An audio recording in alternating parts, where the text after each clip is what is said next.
Live, local, late breaking. WVTM 13 News at 5 starts now. Rejected by the court. Now Alabama's congressional districts will be decided by a special master. Thank you so much for joining us at 5. I'm Ian Wright. And I'm Sherry Falk. The 3-judge panel saying lawmakers refuse to create a second district where black voters are at least close to a majority. Now, this is the map the Republican-controlled legislature submitted to the court in July.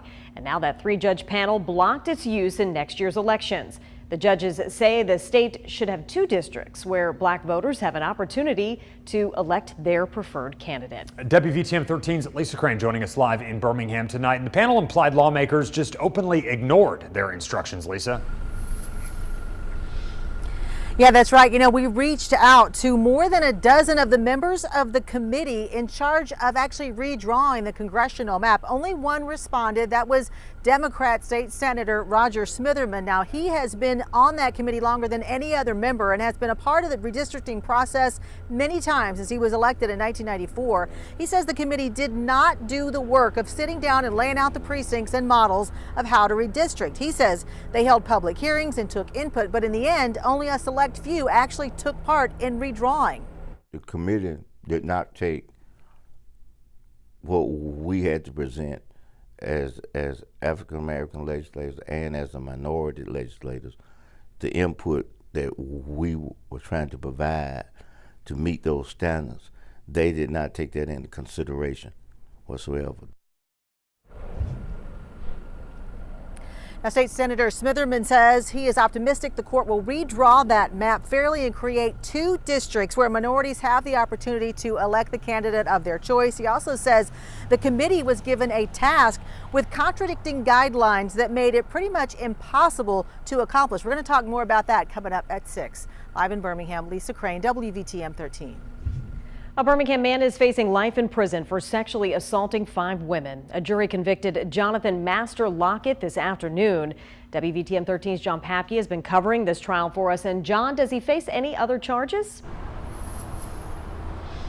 Well, Sherry, when the trial started, we told you that there were 36 charges pending against Lockett, and after today's conviction on 12 of those, 24 still remain. Several of those are also sex crimes as well. Earlier today, the jury it took them 7 hours over 2 days to convict Jonathan Master Lockett on all 12 counts in this trial. The jury convicted him of violating 5 different women over a 13-month period. Among the convictions were charges of sexual torture, rape, and sodomy. All 5 victims took the stand against Lockett. The case's main investigator hopes that gives other victims of sex crimes the confidence to come forward to hold their attacker accountable. Our job at this office is to be the voice for victims of violent crime, and hopefully this makes women or victims of sexual assault more comfortable in reporting their assaults. Now, Lockett faces between 20 years and life in prison for the charges that the jury convicted him of today, and Judge Shante Owens scheduled that sentencing for October 16th. Live in Birmingham, John Papke, WVTM 13. Well, a deadly shooting outside a Birmingham nightclub has community members concerned that this is not the end of the violence. Early Labor Day morning, 2 women were killed and a man was seriously hurt. WVTM 13's Magdala Lusant joining us live in the Smithfield community where the violence started. Magdala, you talked with some folks today who want to see more officers on the street after something like this. They do, Ian. I spoke with Ricky Green. He tells me he knows one of the women who died in this shooting yesterday. He went to City Council today to speak with City Council members, but didn't get a chance to. But he tells me today that he would like to see more of a police presence after this incident. Ricky Green shared this picture with us of his friend Shadavia Aria Willis. She and Markesia Atkins were shot and killed Monday morning after 2:30. Birmingham police say the women and a man arrived at UAB hospital after being shot at near Aria nightclub. While the group was going into the emergency room at UAB hospital, 2 suspects shot at them again, hitting a UAB police officer's car during the shootout. BPD says it was targeted. Ricky Green tells me it all stems from a fight Thursday between the male victim and another man, and the feud escalated on social media. No one ever thought it'd get to this point like it did. You know, they fought, the guy lost, thought it was over with, but then you go on Facebook and you see all these people laughing and talking about it. That shows us that we're dealing with some monsters here.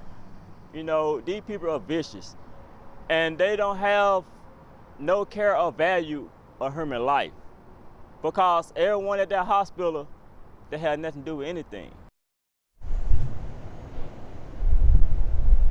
In addition to those 3 people we mentioned to you, 2 others who were bystanders were also shot, but they're expected to be okay. At this time, Birmingham police tell us they have not arrested anyone yet. We're live in Birmingham. I'm Magdala Lusant, WVTM 13. All right, let's take you outside right now, show you how things are looking here in Birmingham. Just before the newscast, it's hot. Started out all right, but really heated up. It certainly did. And I know tomorrow we have an impact day to talk about. We do, and it's not because it's hot. It's because we're expecting the heat to build some thunderstorms in here. Wednesday afternoon and evening, some scattered storms are likely. Scattered meaning that it's uneven. Some of us are going to get it, some will not, and especially from Birmingham west, Jefferson, Shelby counties westward toward Tuscaloosa, Fayette, Jasper, a much better chance of these storms happening than, say, around Anniston or Gadsden or Pell City. It is hot out there right now, 92 in Birmingham, 91 in Anniston, 91 in Tuscaloosa, in the upper 80s around Coleman and Jasper. Some heavy thunderstorms developing over in Mississippi, but there are only isolated showers across, say, Winston, parts of Coleman, Blunt, Etowah this evening. A couple of thunderstorms up there toward Moulton and Decatur now as well. Watching these showers out to the west and a stronger disturbance to the northwest. It's going to be muggy tonight, and that's going to help fuel those storms tomorrow. We'll get into the details of timing and impacts coming up in just a few moments. All right, Jason. Well, back in July, federal and city officials announced Birmingham would be receiving a $50 million grant to help revitalize the Smithfield neighborhood. Today, we're hearing from those who live in the area about the soon-to-come changes. WVTM 13's Jarvis Robertson joins us live from the Smithfield community tonight, where the project could start as soon as next year.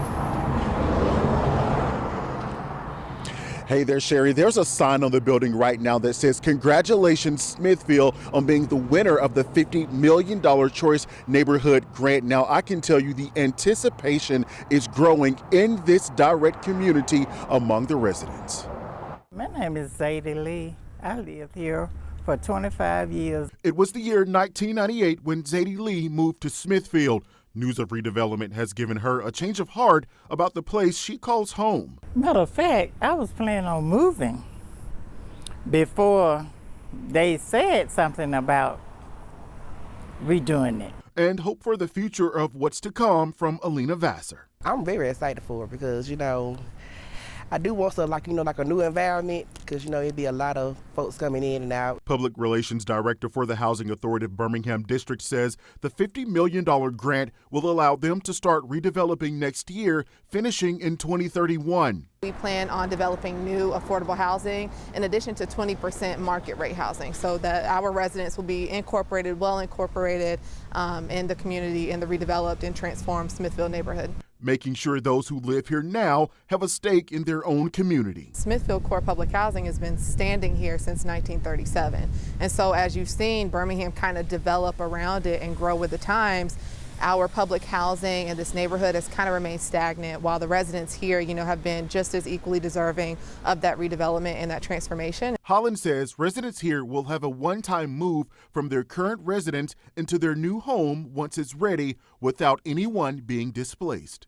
We have about 300 units that are occupied right now, but Smithfield Core Public Housing is comprised of over 400.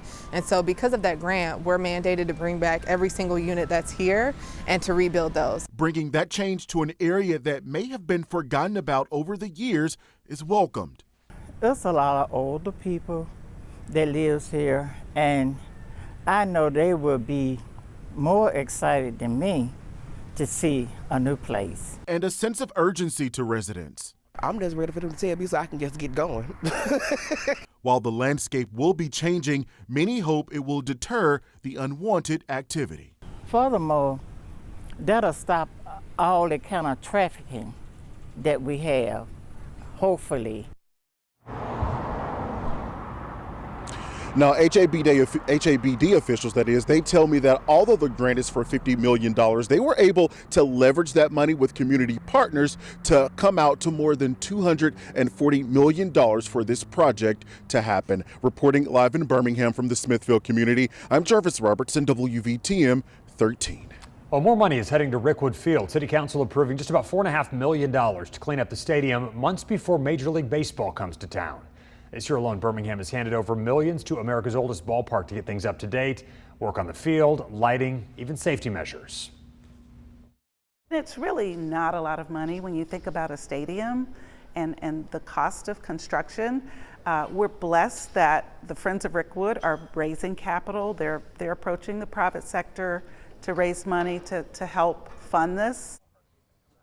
All the work being done is done ahead of the game between the Cardinals and the Giants. That is taking place next June. Well, the Birmingham Squadron releasing its schedule for the upcoming season. The team has 24 home games.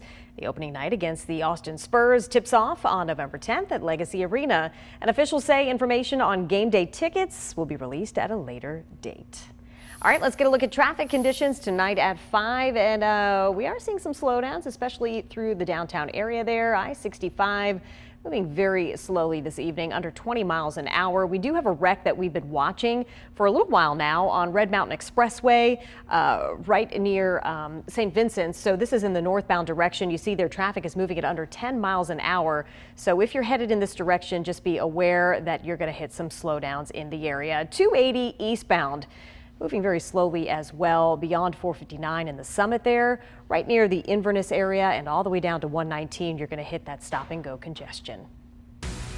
People finally making their way out of the Burning Man Festival after a weekend of brutal weather. Plus, officials explain what caused a nationwide ground stop at United Airlines. And back outside for you on this Tuesday afternoon, sitting in the 90s, 92 degrees. We've got some impact weather to talk about over the next 24 hours, so we're going to check in with Chief Meteorologist Jason Simpson. He's up after the break with your full forecast. Right now, the search for an escaped killer intensifies near Philadelphia after a series of new sightings. One family describes their possible close brush with him. Also, a looming auto workers strike and its possible impact on car prices on Nightly News.